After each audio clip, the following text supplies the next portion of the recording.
Tenggara Timur. Renata, bagaimana dengan nasib para pelajar yang menjadi korban erupsi Gunung Lewotobi hingga saat ini?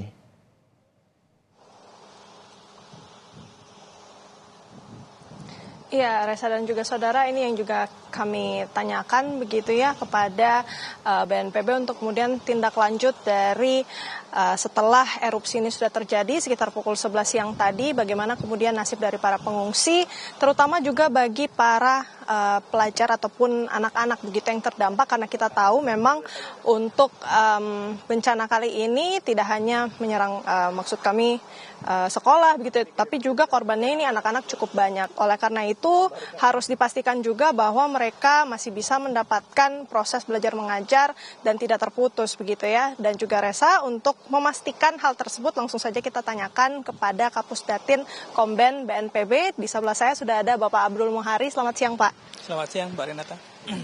Pak Abdul Muhari, mungkin bisa dijelaskan nih Pak, ini kan sudah berjalan selama 4 hari pemantauan dari BNPB. Bagaimana nasib para pengungsi di sana khususnya untuk anak-anak? Proses kegiatan belajar mengajarnya seperti apa?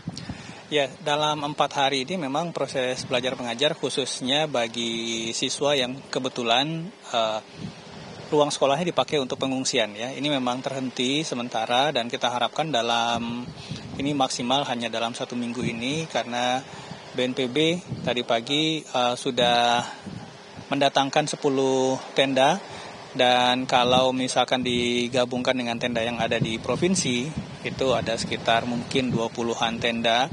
Ini kita akan gelar dalam 1-2 hari ini, termasuk juga tentu penyiapan alat perangkat untuk mengajar, papan tulis dan lain-lain.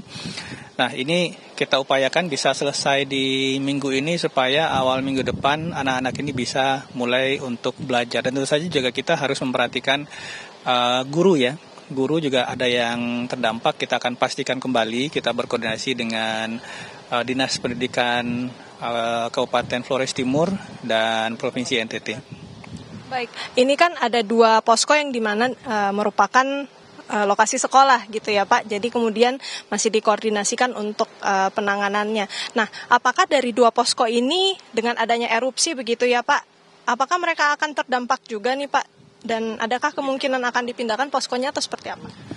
Untuk sementara tidak, posko akan tetap ada di titik yang ada sekarang, tetapi sarana prasarana dan ruang belajarnya yang akan kita buat meskipun sifatnya sementara. Jadi meskipun nanti akan belajar di tenda, selama guru memiliki sarana dan prasarana untuk belajar, kami rasa proses belajar mengajar bisa kita mulai di minggu depan.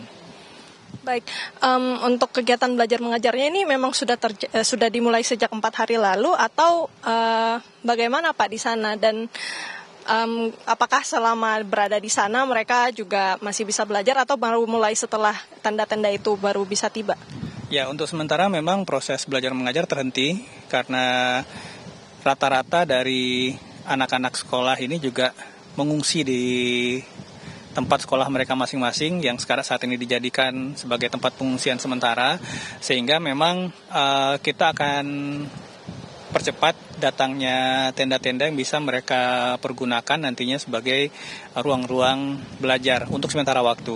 Jadi memang untuk titik pengungsian tidak akan dirubah, tetapi kita akan tambah tendanya supaya membuka atau menyediakan ruang untuk belajar sementara di tenda bagi siswa-siswa yang 2 titik ini sementara dipakai untuk pengungsian. Baik, izin kami koordinasi Pak, jadi meskipun erupsi ini masih terus terjadi begitu ya, tapi untuk radiusnya ini masih dikategorikan aman untuk posko-posko yang sudah tersedia?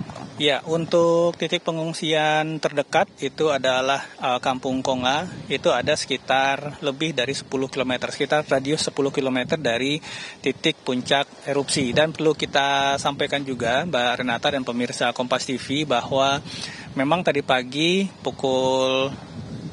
jelang siang pukul 11.15 itu jadi erupsi yang sangat besar. Ketinggian abu vulkanik mencapai 8.000 meter dan awan panas guguran hingga 3 km. Tetapi seperti yang kita lihat sekarang di siang ini sudah mulai mereda dan kita harapkan aktivitas vulkanik ini juga tadi memang cukup besar. Kita harapkan tidak ada lagi yang lebih besar daripada hari ini. Terakhir Pak, ada imbauan tambahan mungkin untuk menggunakan masker, kemudian untuk beberapa kecamatan yang di sekitar sini, adakah memang urgensi untuk mengevakuasi diri atau seperti apa? Ya, untuk akses ke lokasi 7 km saat ini sedang kita tutup.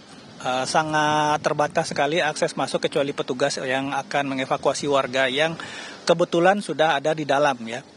Ini untuk warga yang di luar mau masuk itu kita tutup, dan tentu saja untuk warga masyarakat yang ada di sekitar zona 7 hingga 8 ini memang sedikit kita perluas karena melihat cakupan area terdampak abu vulkanik, itu kita harapkan khususnya anak-anak tetap memakai masker jika beraktivitas di luar ruangan.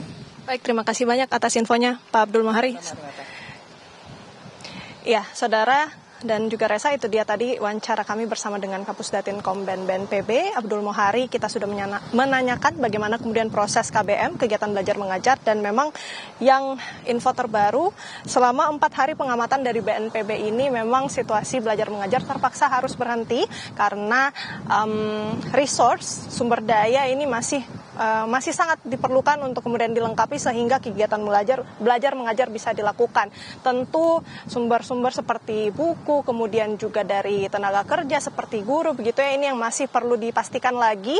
Resa dan juga saudara, BNPB tentunya masih akan terus berkoordinasi dengan dinas terkait, baik itu dinas pendidikan maupun juga sosial, bagaimana kemudian bisa memastikan kegiatan belajar mengajar ini masih tetap berjalan, meskipun kita ketahui dari posko-posko yang tersedia ini ada 3, 2 diantaranya ini merupakan sekolah ataupun gedung sekolah sebenarnya. Baik. Resa. Baik, terima kasih Renata Pangelo, jurnalis Kompas TV melaporkan langsung dari Flores Timur, Nusa Tenggara Timur. Selamat kembali bertugas, tetap hati-hati dan juga kesehatan.